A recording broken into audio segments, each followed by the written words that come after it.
scivoliamo scivoliamo in avanti, va benissimo. Allora possiamo iniziare con l'appello. Allora, chi abbiamo? Se mi fornite anche un... Mi date un verbale dell'ultima udienza, così seguo. Ok, prendo di qui.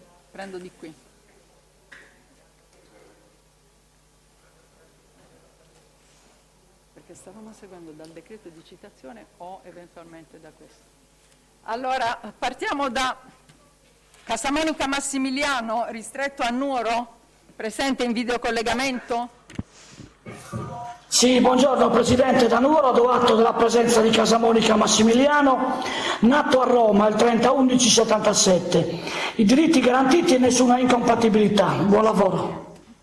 Grazie. Allora è difeso dagli avvocati Capezzuoli e Giosuè Naso. Oggi presente chi dei due? Nessuno. In sostituzione c'è qualcuno? Va bene. Casamonica Giuseppe invece presso l'Aquila? Buongiorno signor Presidente, dall'Aquila. Estendiamo anche a Giosuè Naso, si intende, va bene. Casamonica Giuseppe abbiamo detto dall'Aquila? Prego. Sì, buongiorno signor Presidente dell'Aquila. Si dà atto della presenza dell'imputato Casamonica Giuseppe, nato a Pietrasanta, provincia di Lucca, l'11 giugno del 1972. Si dà inoltre atto che non ci sono impedimenti fra il sottoscritto e l'imputato, che allo stesso sono garantiti i diritti in materia di videoconferenza. Buon lavoro. Sì, grazie. Allora abbiamo gli avvocati Valerio Vianello Accorretti e Giosuè Naso. Chi c'è oggi? Nessuno dei due. L'altra volta erano sostituiti dall'avvocato Ippolita Naso. Dobbiamo inserire ai sensi del 97 quarto comma un difensore che possa avere una posizione non incompatibile, quindi chi? Va bene, va benissimo Giraldi. Poi quindi 97 quarto comma perché non c'è delega. Casamonica Liliana, casa circondariale di Lecce, presente in videocollegamento. Sì, buongiorno da Lecce, si dà atto della presenza di Casamonica Liliana, nata a Roma il 17 marzo 70. Alla stessa sono garantiti tutti i diritti in materia di videoconferenze e non vi sono incompatibilità con questo ufficiale di PG. Grazie. Grazie. Difeso, allora, difesa dall'avvocato Tagliaferri. Allora, sostituito l'avvocato Santoni dello studio. E l'avvocato anche Giosuè Naso, lei sostituisce anche l'avvocato Giosuè Naso? No, non c'era, in questo caso sì, c'era anche l'avvocato Giosuè Naso per Casamonica Liliana. Va bene. Casamonica Salvatore Sassari, siamo collegati con Sì, buongiorno Presidente. Sì, buongiorno Presidente da Sassari, do atto della presenza dell'imputato Casamonica Salvatore, nato a Roma il 21 aprile del 76, garantiti tutti i diritti, nessuna incompatibilità. Grazie e buon lavoro. Grazie. Allora risulta difeso dall'avvocato Ippolita Naso, che oggi non c'è, la sostituiamo come sopra, facciamo in questa maniera tutti. Poi abbiamo Casamonica Enrico invece, Terni, siete collegati? Sì, buongiorno Presidente, sono dalla Casa Circondariale di Terni, do atto della presenza di Casamonica Enrico, nato a Roma il 15/4/82. Sì, difeso do atto che il collegamento audio... Sì. Grazie. No, che è funzionante, sono rispettati i diritti. Benissimo. Buona giornata. È difeso dall'avvocato Daniele Fiorino, che ha già concluso oggi. Bene, Casamonica Pasquale, classe 88, è a Cosenza in videocollegamento? Sì, buongiorno signor Presidente. Dalla saletta C1 di Cosenza si assicura la presenza di Casamonica Pasquale, nato a Roma il 10/10/88. Si assicura tra l'altro che non vi sono incompatibilità tra questo ufficiale del PG e la qui presente persona. Grazie. Allora abbiamo come difensori gli avvocati Marco Di Michele e Giosuè Naso. Chi è presente dei due? Nessuno mi sembra.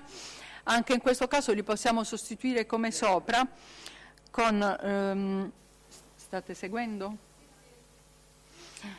Andiamo a Casamonica Domenico, classe 79, che si trova a Trapani, mi sembra, casa circondariale di Trapani. Sì, buongiorno signor Presidente, do atto della presenza di Casamonica Domenico, nato a Roma il 27/10 del 1979, diritti garantiti e nessuna compatibilità. Grazie. Quindi è difeso dagli avvocati Ippolita Naso e Giosuè Bruno Naso, li facciamo sostituire col 97 quarto comma, sempre dall'avvocato Giraldi. Casamonica Antonietta è agli arresti domiciliari, invece è presente ed è difesa dall'avvocato Giosuè Naso, anche in questo caso prontamente reperibile, 97 quarto comma, avvocato Giraldi. Casamonica Giovannina agli arresti domiciliari, presente, difesa dall'avvocato Giosuè Naso, sostituito 97 quarto comma, avvocato Giraldi. Tolli Katia, casa circondariale di Piacenza.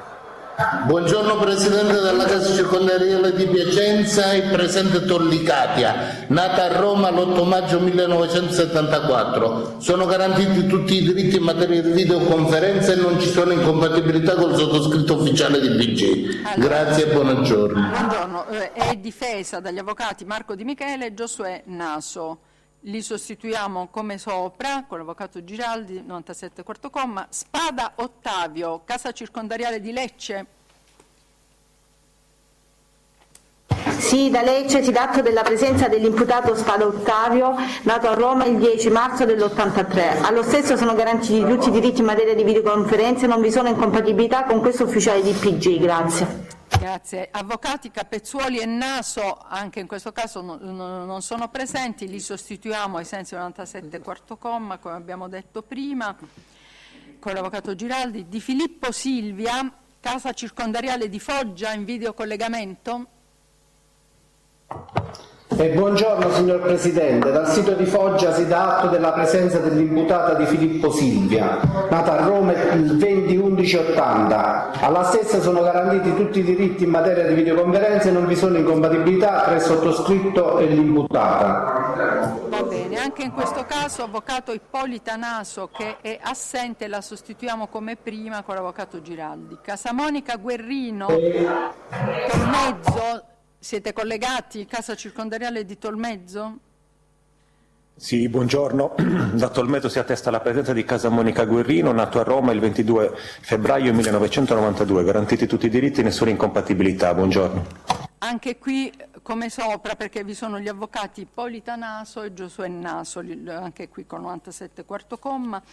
Come sopra. Casamonica Luciano si trova invece a Caltanissetta, casa circondariale, siete collegati? Sì, signor Presidente, da Caltanissetta si dà atto che è presente il detenuto Casamonica Luciano, nato a Roma il 22/09/68, al quale sono garantiti tutti i diritti in materia di videoconferenze e non vi sono incompatibilità tra il sottoscritto e l'imputato qui presente. Grazie e buon lavoro. Grazie. Allora è difeso dagli avvocati Annaisa Garcea, che è sostituita dall'avvocato Albertario, che oggi è presente, ma arriverà per discutere, va bene? Quindi sostituito al momento finché non arriva il titolare, e poi l'avvocato Giraldi presente. Coppola Simone è detenuto per altra causa rinunciante, è rinunciante anche oggi, difeso dall'avvocato Valerio Vitale, che è assente come nella precedente udienza.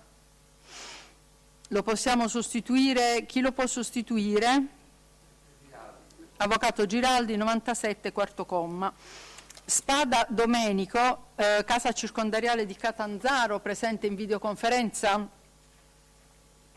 Buongiorno signor Presidente da Catanzaro, si dà atto della presenza dell'imputato Spada Domenico, nato a Roma il 15 settembre 1980. Si dà atto inoltre che non vi sono problemi di incompatibilità con questo ufficiale di PG e allo stesso sono garantiti tutti i diritti in materia di videoconferenza. Buon lavoro. Grazie. Allora qui abbiamo, dicevamo, eravamo a Spada Domenico, no? Che c'erano gli avvocati Giuseppina Tenga di fiducia e Giosuè Naso. Non c'è nessuno per Giuseppina Tenga? Va bene, e Giosuè Naso, stessa cosa. Poi abbiamo a seguire Casamonica Consiglio, che si trova invece in videocollegamento da Palermo. Sì, buongiorno signor Presidente, da Palermo Pagliarelli si dà atto della presenza dell'imputato Casamonica Consiglio, nata a Roma il 9/1/75. Allo stesso sono garantiti tutti i diritti in materia di videoconferenza e si dà atto che tra l'imputato e il sottoscritto ufficiale di PC non vi sia nessuna incompatibilità. Buon lavoro.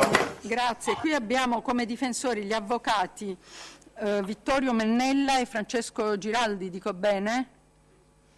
È presente il secondo anche? Va bene, quindi non è in sostituzione. Sì. E infatti non c'era anche nell'altra udienza, quindi oddio, se c'è un altro, certo.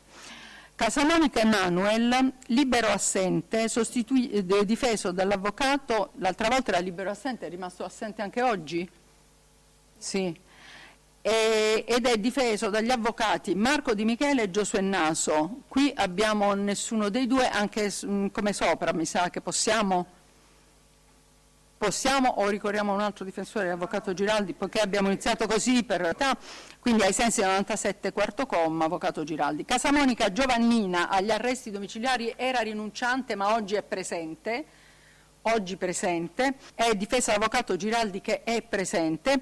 Spada Celeste agli arresti domiciliari, l'altra volta rinunciante nell'ultima udienza, rinunciante anche oggi. Avvocati Capezzuoli e Golemme, l'altra volta erano difesi Presidente, Golemme è in sostituzione Golemme anche di Capezzuoli. Anche in sostituzione, benissimo, di Capezzuoli per il verbale.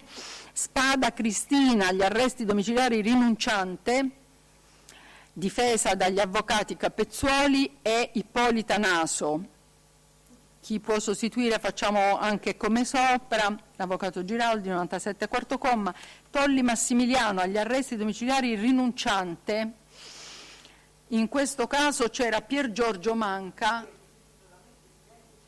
Cinzia Gautieri in sostituzione con delega, Gautieri con 2 T, dico bene? Allora, Vecchio Andrea agli arresti domiciliari rinunciante nella precedente udienza? Non abbiamo, ma evidentemente dobbiamo ritenere che sia una rinuncia fatta a valere.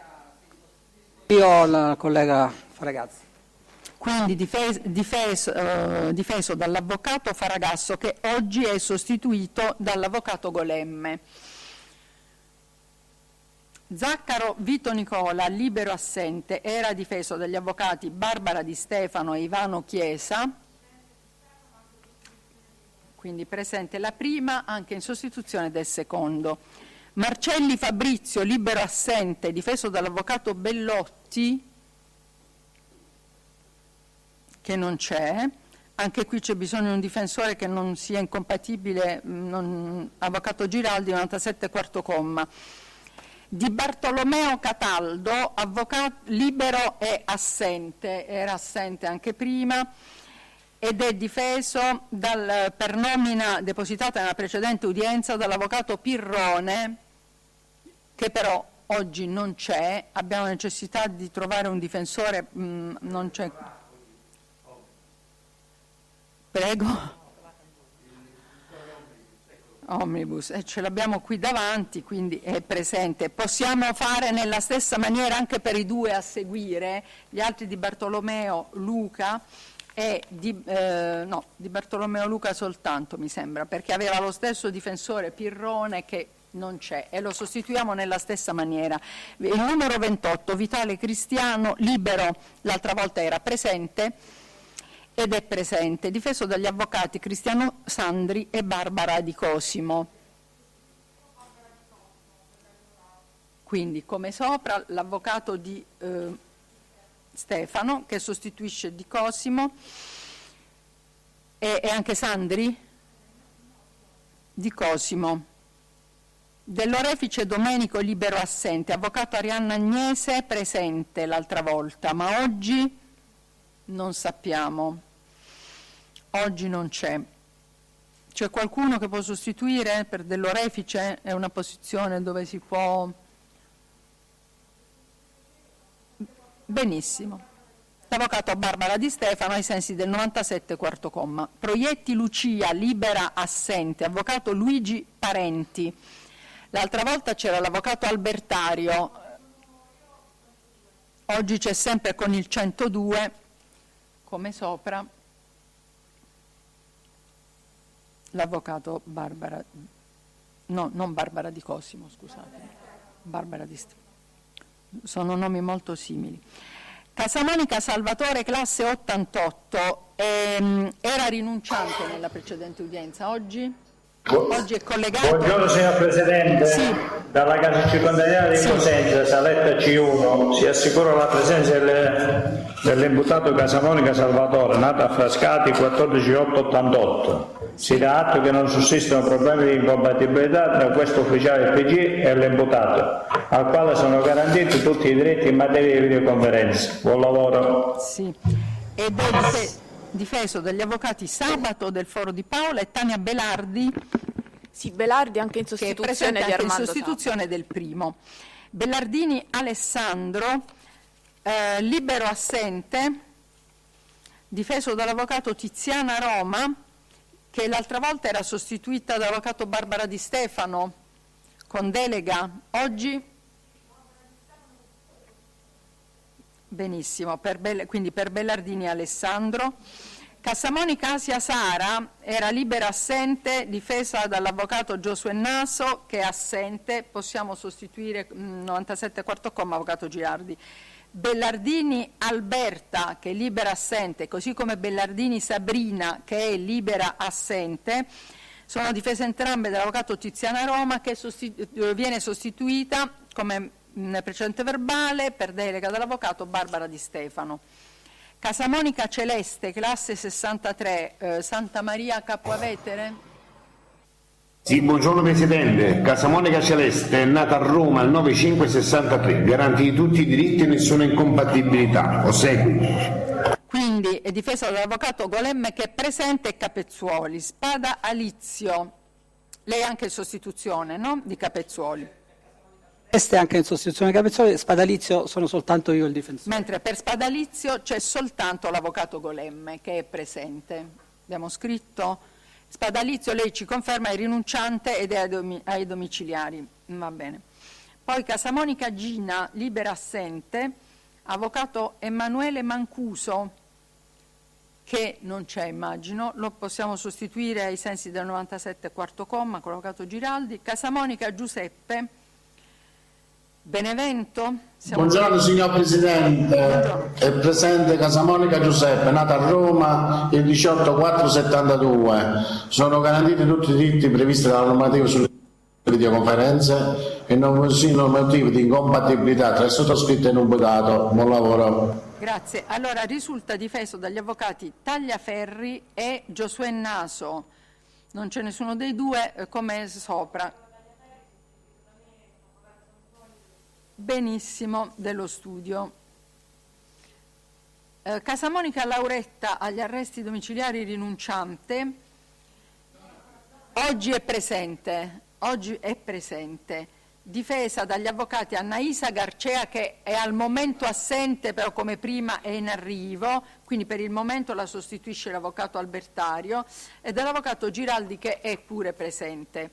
Casamonica Rosaria agli arresti domiciliari è oggi presente, perché aveva rinunciato alla precedente udienza, difesa dall'avvocato Tagliaferri, che è sostituito dello studio, quindi col 102. Di Silvio Gelsomina a Vigevano, casa circondariale. Sì, buongiorno signor Presidente, da Vigevano. Si tratta della presenza dell'imputata di Silvio Gelsomina, nata il 16 maggio 1955 a Roma. Non vi sono impedimenti di compatibilità del sottoscritto e dell'imputata e allo stesso sono garantiti tutti i diritti in materia di videoconferenza. Grazie e buon lavoro. Grazie. Allora è difesa dagli avvocati Salvatore Sciullo, non ha nessuno che lo sostituisca? Pare di no. E Giosuè Naso.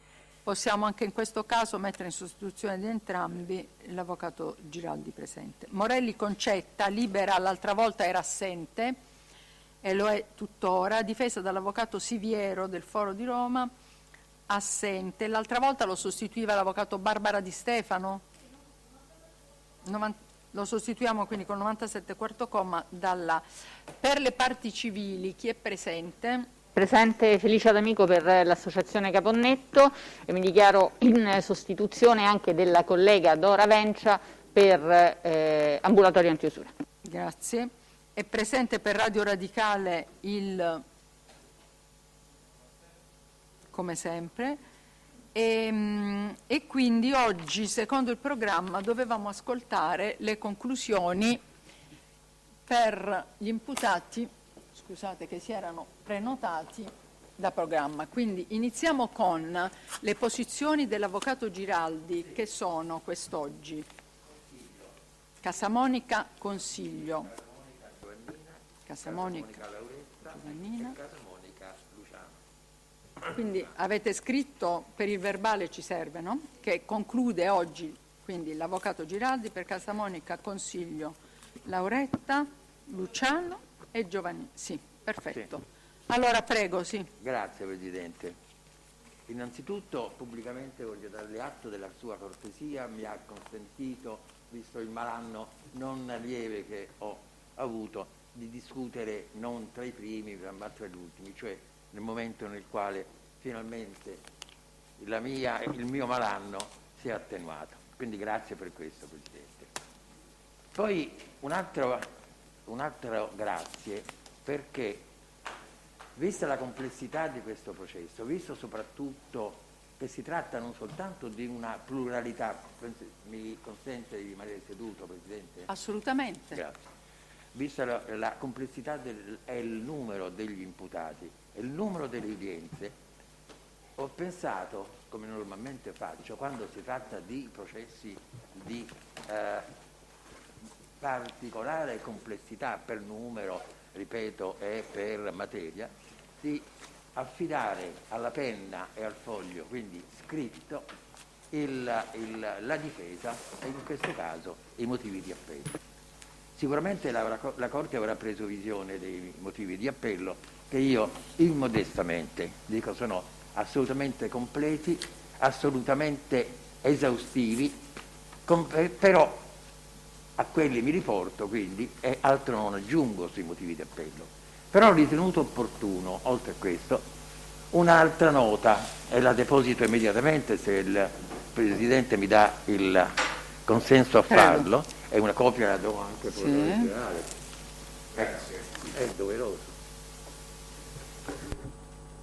Una nota che invece riguarda quelle che sono le mie doglianze in ordine alla posizione, non soltanto a tutto l'intero processo, come è stato iniziato, come è stato istruito, come è arrivato fino ad oggi. Certamente non faccio riferimento espresso alla sentenza del Tribunale, quanto piuttosto alla condotta della Procura. Presidente, dico immediatamente, fuori dagli schemi ipocriti o altro, è un comportamento, quello della Procura della Repubblica, assolutamente quasi inqualificabile, cioè a dire, e spiego perché questa doglianza e per questa critica, che sicuramente è una critica molto aspra, però è doverosa da parte di chi sa difendere e deve difendere i propri imputati o il proprio imputato. Questo processo, Presidente, nasce da una impostazione che io non esito a dire impostazione assolutamente fantasiosa da parte della Procura.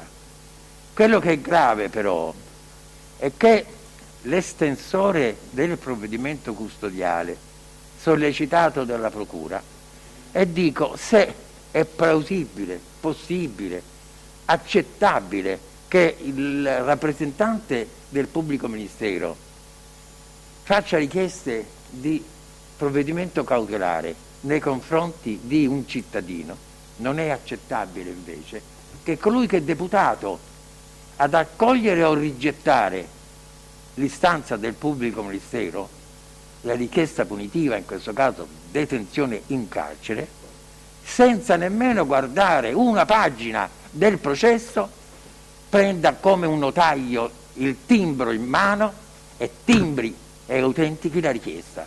Questo ha fatto il GIP, lasciamo stare ovviamente la personalizzazione del Tribunale di Roma, talché sono finiti immediatamente in carcere, Presidente, signori della Corte, persone incensurate, a carico delle quali nulla, dico nulla di particolare vi era, talché il comportamento, ripeto, e la richiesta del pubblico ministero avrebbe dovuto avere da parte di un giudice terzo, e in questo caso il giudice terzo non lo abbiamo visto, non lo abbiamo conosciuto, non c'è stato, avrebbe dovuto avere ben altra sorte. Parlo velocemente, entro velocemente non tanto nel merito, perché il merito l'ho trattato, ripeto ancora, nei motivi di appello, e credo di averlo trattato in maniera assolutamente pacifica, tranquilla, serena, ma in perfetta aderenza a quelle che sono state le risultanze del dibattimento di primo grado. Allora, censura per il GIP della misura. Un esempio, che poi purtroppo non è il solo esempio. Parlo della posizione, per esempio, di Giovannina Casamonica, una ragazza incensurata. All'epoca dei fatti aveva poco più di 30 anni, o 35, adesso io non ricordo i dati anagrafici. Tizio, che poi si rivela essere un collaboratore di giustizia, sostiene testualmente: ma io ho visto Giovannina, che conosco di vista, un giorno prendere dalla borsa un piccolo involucro, accostarsi a una macchina a bordo della quale vi era un individuo che non so chi fosse, non l'ho riconosciuto e non era neppure non ero in condizione di riconoscerlo per l'ora tarda, quindi per l'oscurità, e consegna questo piccolo involucro. Presidente, io ho l'abitudine, che è una sana abitudine, una corretta abitudine, quella di essere sempre estremamente aderente a quelle che sono le risultanze del processo. Non altero e non mi permetto di alterare mai le pagine scritte del processo, quindi dall'istruttoria al momento genetico, cioè dal momento in cui è stata emessa l'ordinanza. Però quello che sto dicendo me lo riscontrerete, è la verità. Questa persona, della quale non voglio fare il nome perché è un collaboratore di giustizia isolato in questo caso, vox clamans in deserto, che dice: ma io ho visto questo spettacolo. Tizia, che conosco, Giovannina, che a un certo punto faceva su e giù con la macchina, sono fatti suoi di quello che faceva con la macchina, nulla di particolarmente né interessante né tantomeno producente sospetti, e scambia con questa persona che sta all'interno di una macchina un pacchetto che poteva contenere, signori, poteva contenere di tutto. È una ragazza, una bella ragazza all'epoca, anche oggi immagino. Questo pacchetto, questo piccolo involucro, secondo il pubblico ministero, non poteva che contenere sostanza stupefacente. Badate che era una persona all'epoca assolutamente incensurata, non c'era neppure una informativa di polizia che avesse detto: beh, secondo quest'ufficio la ragazza è sospettata di essere implicata in un traffico di droga. No, neppure, incensurata. Scambio. Sa qual è la conclusione della dichiarazione di questo tale, del quale, ripeto, non voglio ripetere il nome perché è un cognome orrendo, se non altro per quello che ha detto. Il GIP accoglie immediatamente la richiesta del pubblico ministero, ne ordina la cattura. Una ragazza di 30 anni incensurata perché si vede, Tizio vede che scambia un qualcosa all'interno di un finestrino di un'autovettura abbassato, benissimo, è droga. Ma qual è la contestazione? Non è un 73. Lei si contesta il 74 e la si sbatte in carcere come se fosse stato ancor peggio di un cane randagio.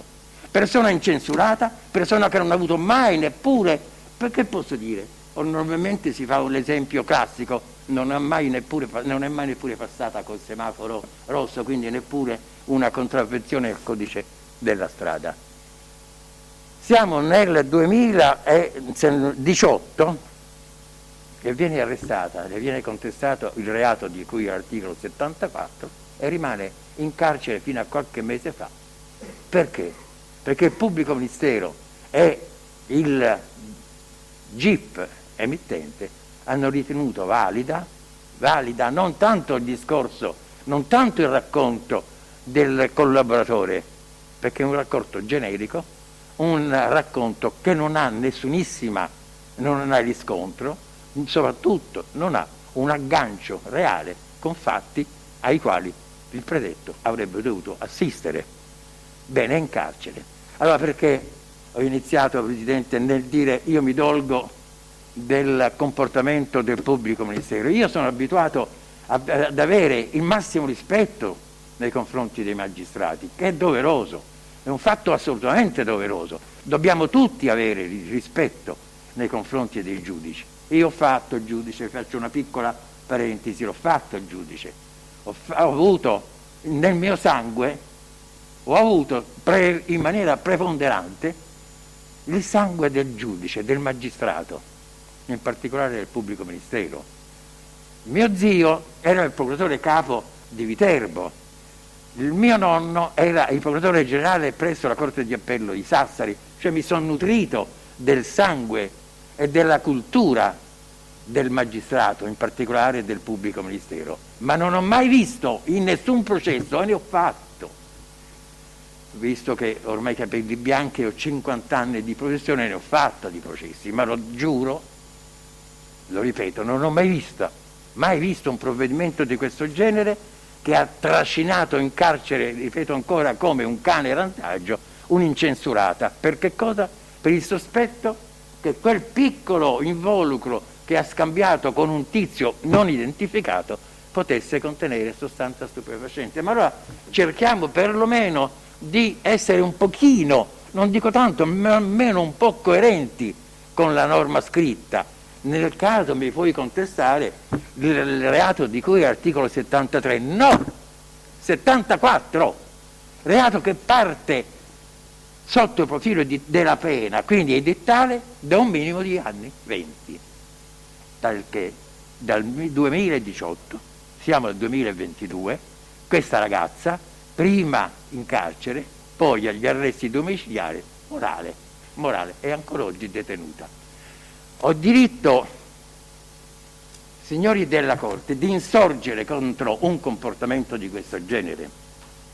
Il compito del pubblico ministero è un compito grave, ma è un compito assolutamente da assolvere con correttezza, con equilibrio, nel rispetto della norma scritta. È consentito questo? In questo processo possiamo assistere tranquillamente, impunemente a uno strame di questo genere del codice codice comportamentale dell'ufficio del pubblico ministero. Non voglio personalizzare, dico dell'ufficio del pubblico ministero, no, non è consentito. Allora continuo, è un esempio di come sia nato questo processo.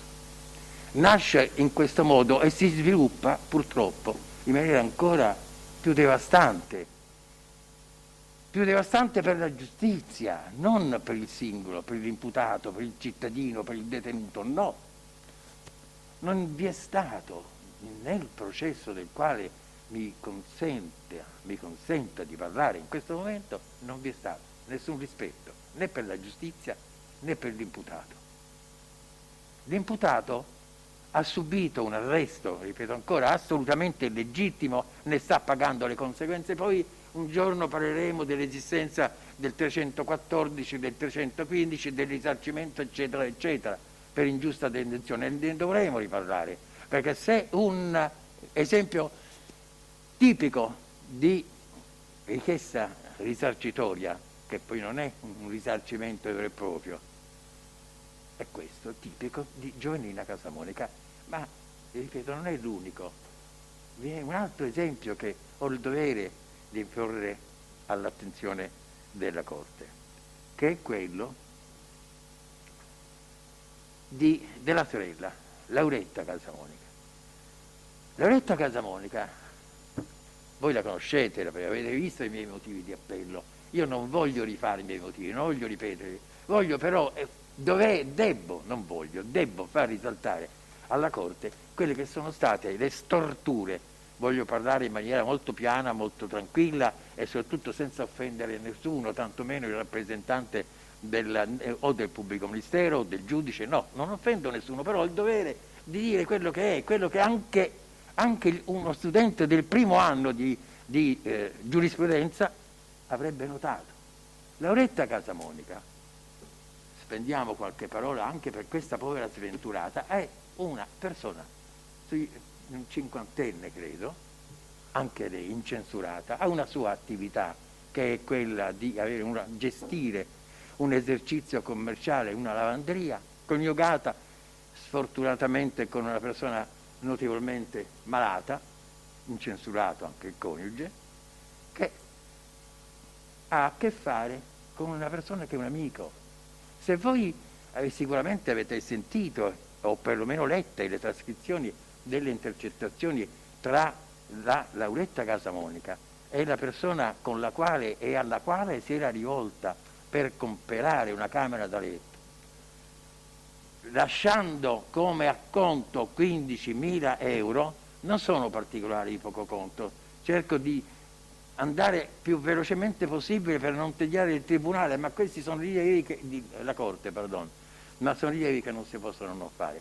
Bene, partiamo dal presupposto, signori, che tra Lauretta Casamonica e il suo, come dice il pubblico ministero, aguzzino, folle, semanticamente folle, intercorreva in maniera assolutamente assodata, provata dalle stesse dichiarazioni del Barcaccia, ecco chi è l'aguzzino, Barcaccia e la stessa Lauretta, un rapporto di estrema confidenza, un rapporto affettuoso addirittura, tal che se voi leggete, ripeto, le registrazioni delle conversazioni fra i due, vi rendete conto che sono tutti due amici. Allora che fa il PM?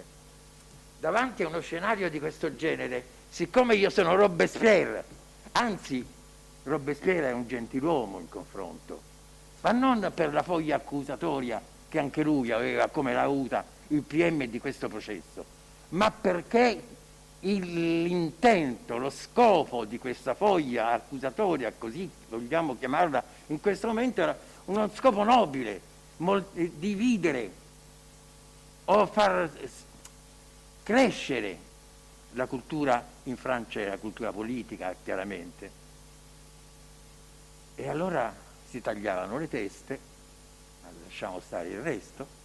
In questo caso questa foglia accusatoria mi porta a chiedere la cattura e a ottenere sempre dal GIP, che tutto vede, tutto sa, tutto decide, ma nulla capisce,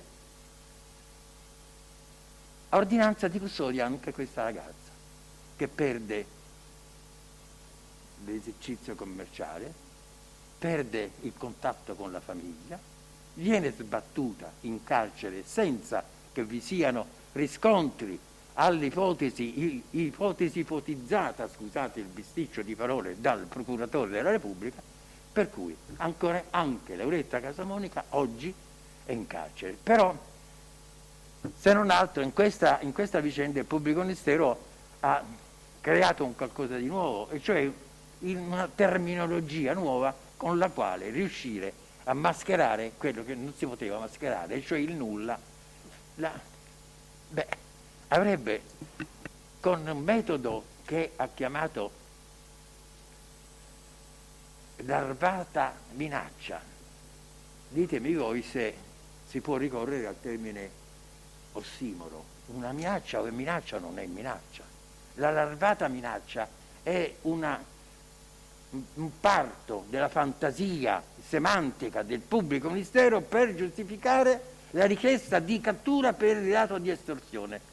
La storia ve la risparmio perché l'ho trattata in maniera compiuta nell'atto di appello, però ogni volta che ci si deve confrontare con il contenuto letterale di quello che è letterale, e cioè la trascrizione integrale dei contatti tra l'uno e l'altro, quindi le conversazioni secondo le quali o in base alle quali o attraverso le quali si può intuire, anzi si può costruire un reato, in questo caso di estorsione. Beh, va bene, allora leggiamoci, e non lo faccio perché l'ho fatto nei motivi di appello, quindi non lo faccio ora.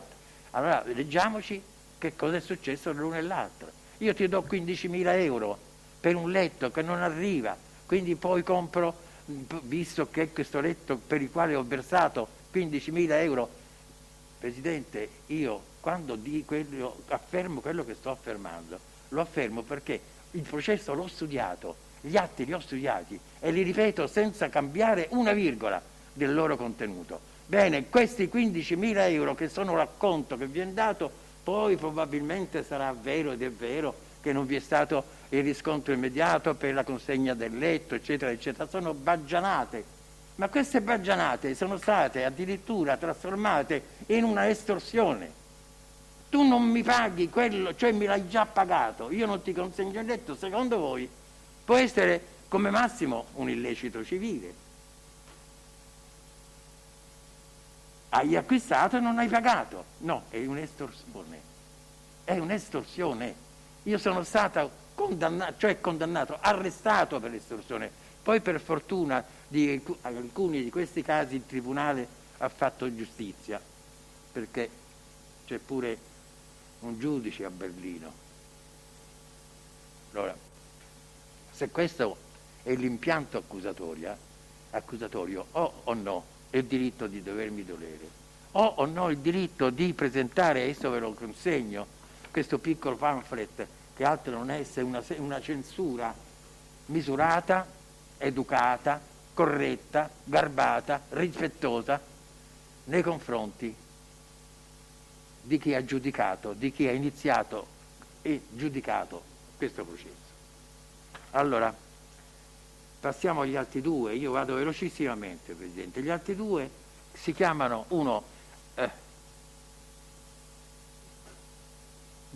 Luciano e l'altro Consiglio, inteso Simone. Cominciamo pure da Consiglio. Anche Consiglio viene coinvolto, travolto dalla intuizione. È un termine troppo garbato, troppo paludato, tutto è fuorché l'intuizione del pubblico ministero, che nel suo comportamento ravvisa che cosa? Anche qui, primo un'intraneità, un'associazione per delinquere di stampo mafioso, secondo alla connotazione di questa associazione come associazione armata. E sapete perché diventa armata? Perché il 16 di marzo, vedete che li studio poi i processi e faccio ricorso qualche volta alla mia memoria che non è più la memoria di un ventenne, il 16 di marzo viene intercettata una telefonata fra il Consiglio, inteso Simone, e altra persona imputata in questo processo, nella quale si parla: ma io ho delle armi infernali, io ho il Kalashnikov, io ho l'M5, cioè ognuno di questi si vanta, come due bulli, si vanta di avere una specie di arsenale. Giustamente questa telefonata intercettata va all'attenzione non soltanto del pubblico ministero, ma soprattutto, e prima ancora, dalla polizia giudiziaria, talché ne nascono una serie di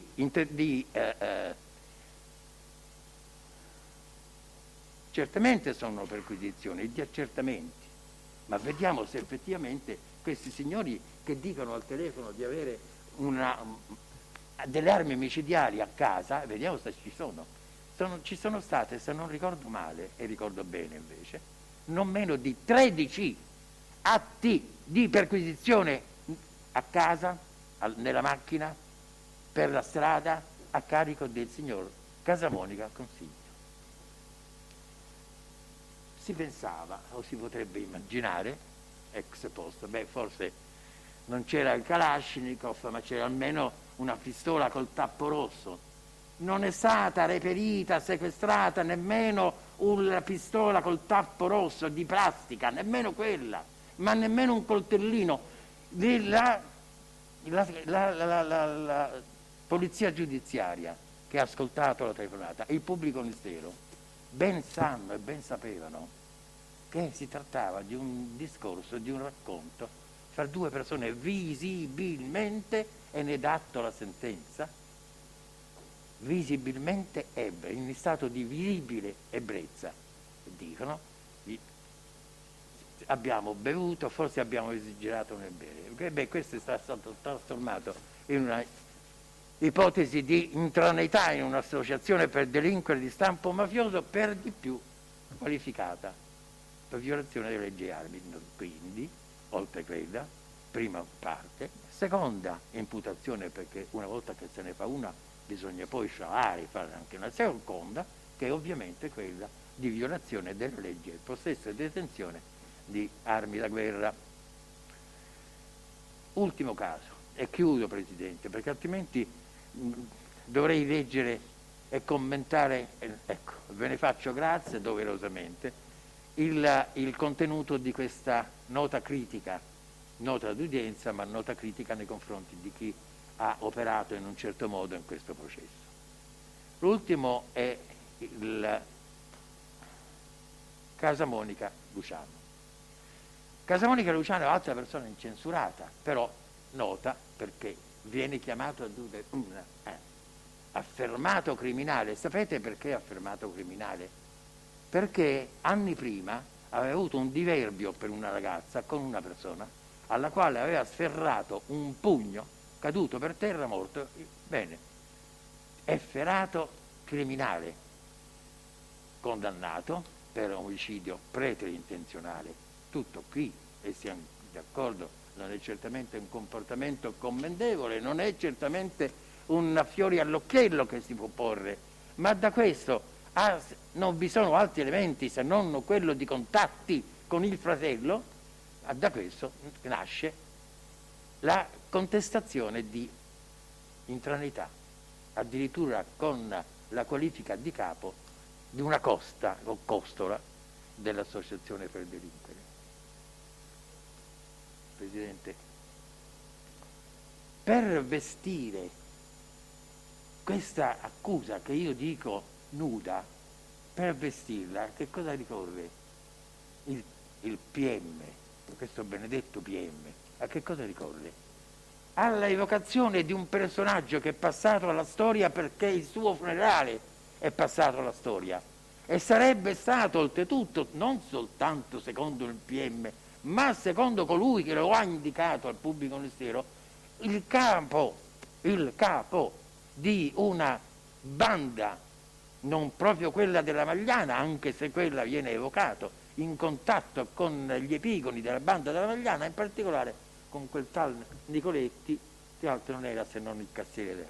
Allora, il fatto solo di essere stato il preferito da parte di zio Vittorio, cioè di Vittorio Casamonica, questo Vittorio che viene dipinto come un autentico boss, talché viene accostato ad uno degli epigoni, ripeto il termine, della banda della Magliana, è un'altra insopportabile menzogna, non ti dico errore, menzogna.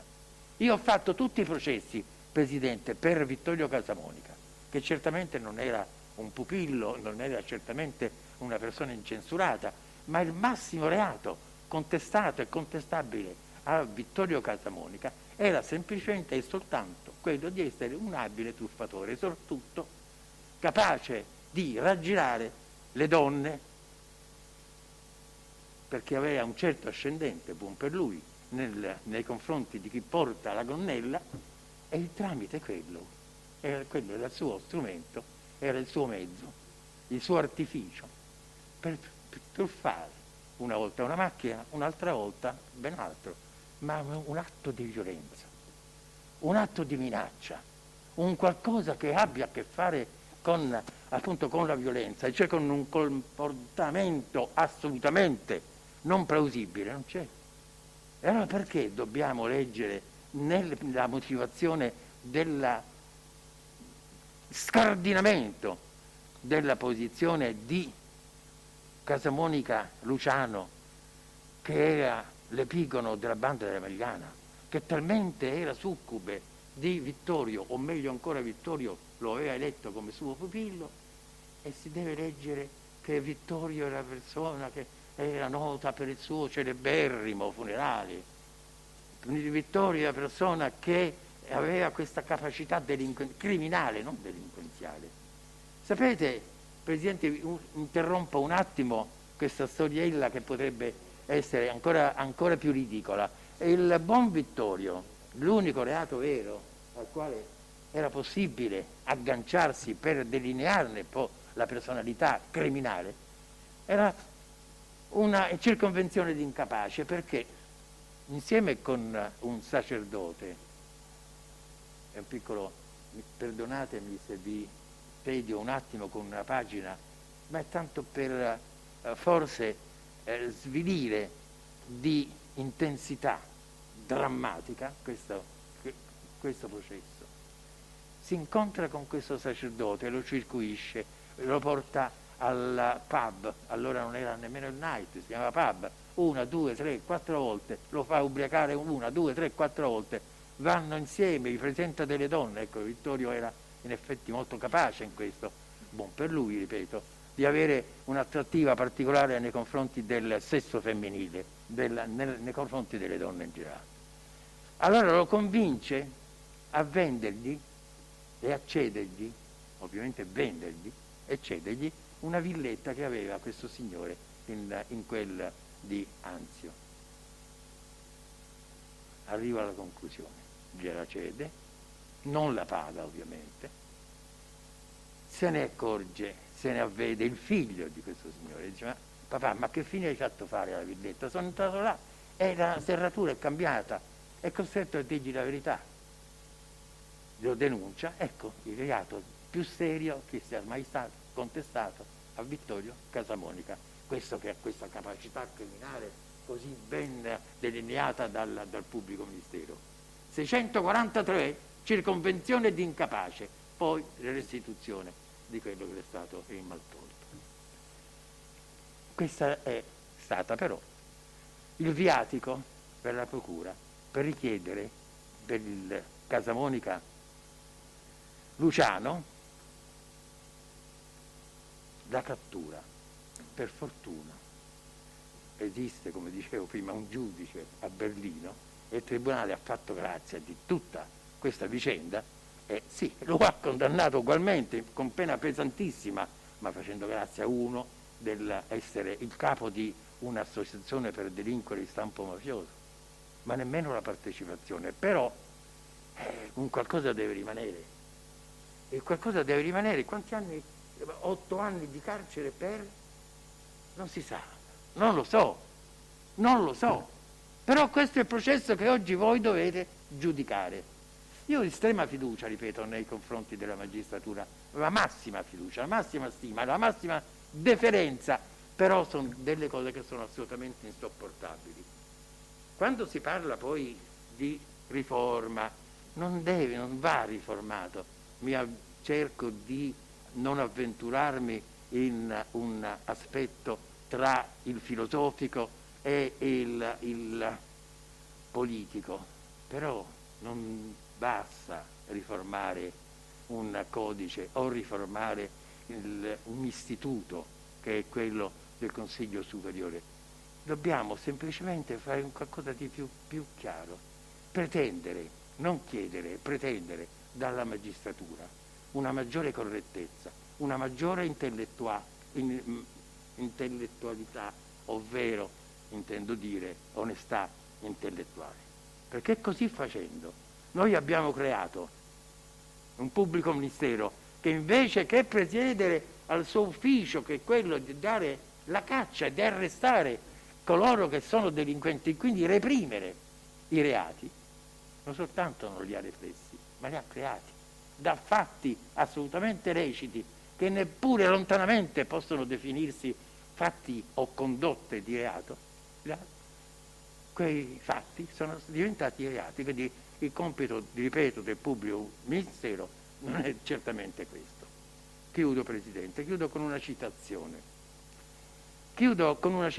perché l'appello che ho fatto prima alla correttezza e al rispetto che si deve alla magistratura non è soltanto un appello di un cittadino che esercita l'attività che in questo momento sta esercitando, non è soltanto il nostro, è la richiesta che viene dal basso, e cioè viene da chi è stato condannato ingiustamente, da chi è stato sbattuto in carcere perché la condanna poco giusta. Può esserci, l'errore c'è, ma non lo strame della giustizia, no.